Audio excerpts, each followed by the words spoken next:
intinya begini ya, personal development table kita harus bikin. Misalnya, bagi yang sedang baru-baru merintis menjadi karyawan.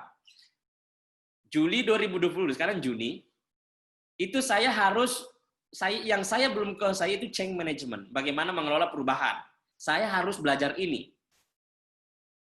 Ya, jadi kita harus bikin petanya dulu. Saya apa yang saya butuhkan? Kompetensi apa yang saya butuhkan? Kalau bingung, lakukan tes kompetensi, asesmen kompetensi. Minta ahli untuk melakukan pemetaan terhadap kompetensi Anda. Nah, kita estimate investasi kita itu 200.000 sampai 500.000. Sekarang online murah. Dulu kalau saya bikin seminar seperti ini, orang bisa bayar minimum 2,5 juta sampai 4 juta. Sekarang nggak perlu. Bayar 75.000 aja udah bisa. Kenapa? Saya duduk di rumah, saya bicara dengan rekan-rekan sekalian, dan teman-teman sekalian bisa di rumahnya sambil nyambi yang lain. Efektif sekali. Apalagi Anda men-spend money, misalnya 200 sampai 500.000 belajar change management. Strateginya bagaimana? Saya seminar, atau training, atau coaching, saya mencari mentor untuk mengajarkan saya, atau kursus, atau apapun itu. Yang penting di bulan Juli saya harus belajar change management. Ini komitmen yang dibuat, kemudian biaya yang disiapkan. Saya tadi ingin menuliskan satu kolom return of investment. Berapa lama uang ini kembali dan kembalinya berapa. Jadi kita bisa menghitung ya, return of investment dari pengembangan SDM itu. Kalau kita dilatih komputer hari ini, maka perusahaan akan untung berapa atau kita untung berapa dengan uang yang kita keluarkan. Itu return of investment analysis. Di September 2020, Juli, Agustus, September, 2 bulan, saya sudah harus mempelajari asesmen kompetensi. Saya pengen karir saya besok A, B, C, D, E, saya harus tahu ini. Atau paling tidak, ini akan menjadi modal saya untuk apa disiapkan. Saya mengeluarkan uang 500 sampai 1 juta untuk investasi itu, entah seminar, training, coaching, dan sebagainya. Nah, Anda bikin table. Time-nya seperti apa, waktunya, kebutuhan pengembangannya apa, biayanya berapa, strateginya bagaimana. Itu personal development table-nya. Bagaimana dengan personal career table? Ini saya punya. Tapi kalau ini dilihat orang, kadang-kadang orang ketawa, tapi tidak apa-apa. Tidak apa-apa, karena sebenarnya saya punya table yang lain lagi ya. Table apa yang harus saya punya, ada juga gitu. Tapi saya membuat table personal career table. Tahun 2020, Anda misalnya mendesain, saat ini assistant manager, dengan cara apa? Atau sebelumnya bukan hanya sebagai kepala divisi, kemudian pengen naik assistant manager, kemudian apa strateginya itu open bidding, ikut tes. Kalau tesnya ada di kantor ini, saya akan ikut, tapi kalau tesnya ada di kantor lain, saya akan ikut. Karena saya sudah menentukan di tahun ini saya bidding. Jadi jangan sampai lebih banyak faktor eksternal yang menentukan karir Anda dibandingkan diri Anda sendiri. Kita yang menentukan karir, target kita. Kita yang memperjuangkannya. Persoalan resultnya, persoalan hasilnya, persoalan lain. Tapi persoalannya, kita menentukan waktunya, kita menentukan targetnya, kita menentukan strateginya, dan kita lakukan semua effort, yang the best effort yang kita punya, hasilnya bukan wilayah kita. Hasilnya itu di wilayah pencipta, bukan di wilayah kita. Ya, hasilnya di wilayah Tuhan, bukan di wilayah kita. 2024, saya pengen jadi manajer area. Saya pengen menjadi manajer wilayah. Saya pengen menjadi pimpinan wilayah. Kalau tidak ada bidding di sini, saya akan bidding di tempat lain. Karena itu personal karir saya.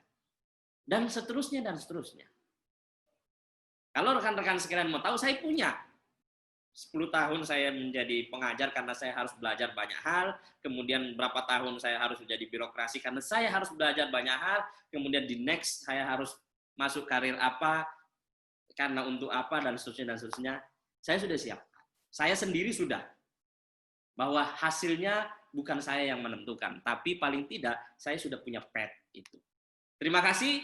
Mudah-mudahan bermanfaat. Mohon maaf lebih 10 menit dari yang saya janjikan. Jadi saya memberi materi kurang lebih 1 jam 10 menit dari waktu yang sudah ini. Kita masih punya waktu sekitar kurang lebih 45 menit, maksimal 50 menit untuk sharing-sharing, tanya jawab dengan para rekan-rekan sekalian. yang sudah bergabung di tempat ini. Demikian, mudah-mudahan ada manfaatnya. Jangan lupa follow Instagram saya dan subscribe YouTube channel saya. Nanti ini juga sebagian potongan-potongannya biasanya saya sebar di YouTube. Terima kasih.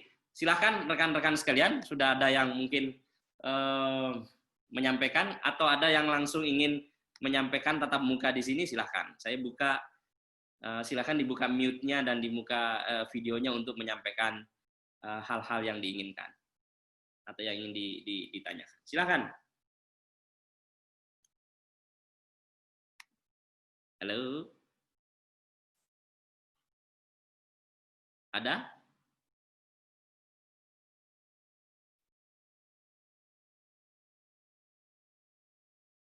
Cukup?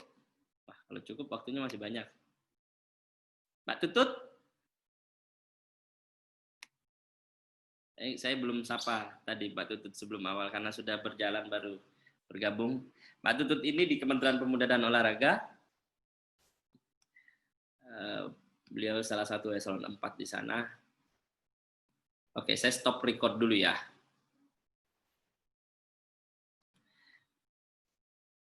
Kitalah penentu paling besar terhadap karir yang kita punya.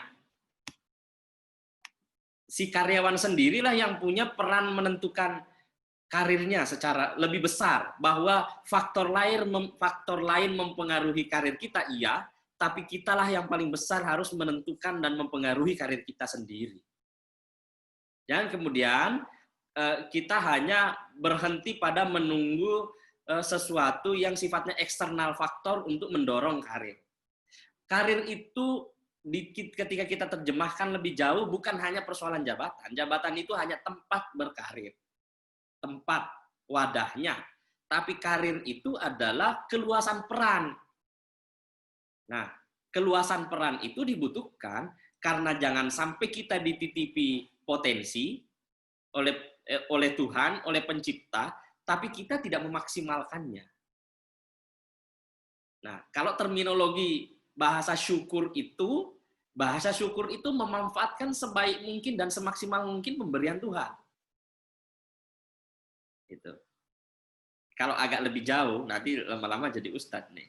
Agak lebih jauh lagi, orang yang nggak bersyukur itu orang kafir disebutnya itu. Kufur ya bahasanya. Bahasa bukan terminologi keyakinan ini. Bukan. Terminologinya bahwa yang tidak bersyukur itu kufur. Nah, cara tidak bersyukur itu adalah tidak memaksimalkan potensi yang dimilikinya. Jadi kalau kita punya potensi, kita harus menempatkan diri pada wadah yang sesuai supaya kita bisa mengoptimalkan kemanfaatan potensi yang kita punya. Jadi spirit religiosity-nya itu juga harus terbawa.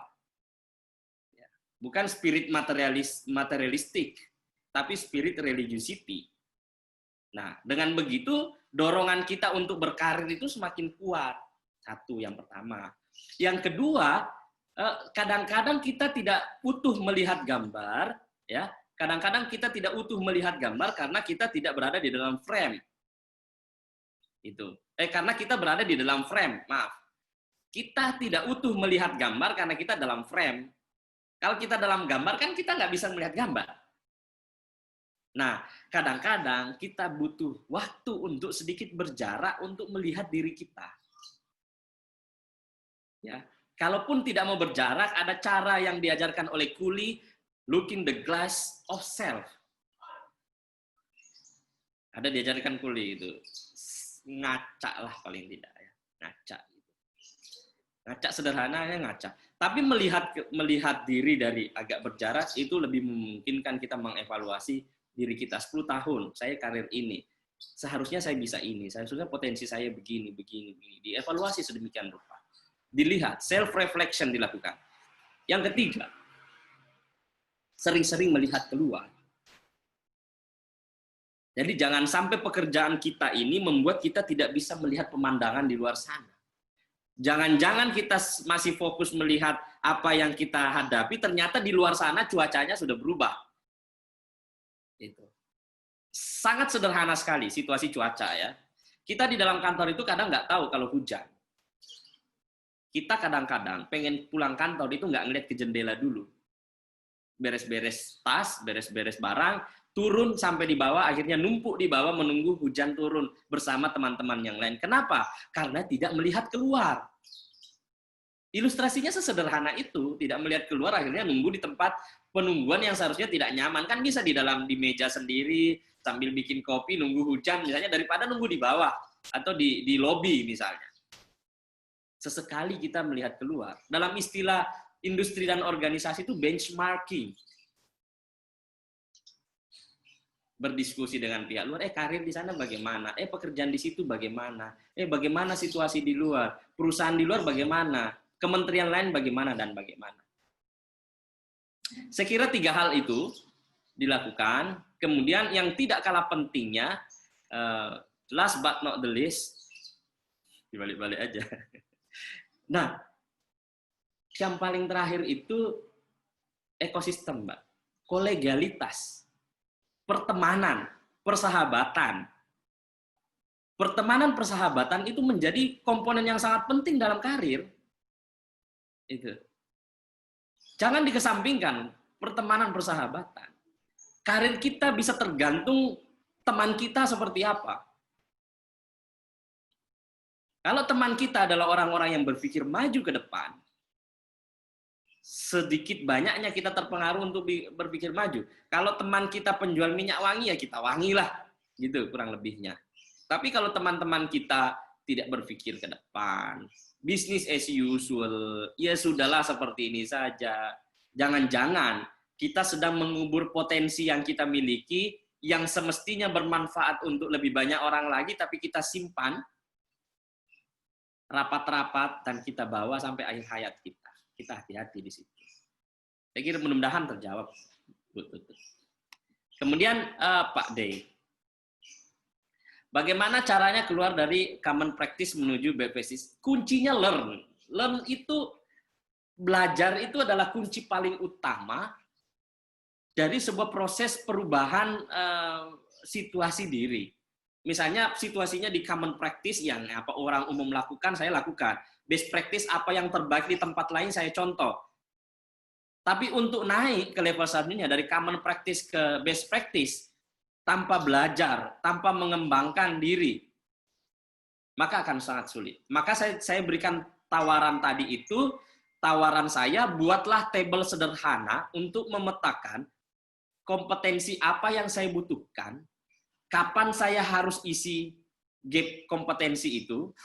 Jadi harus ada gap analysis, personal gap analysis of competence. Kita bikin, kurangnya kemampuan saya di mana, saya harus mengembangkannya kapan saya harus melakukannya.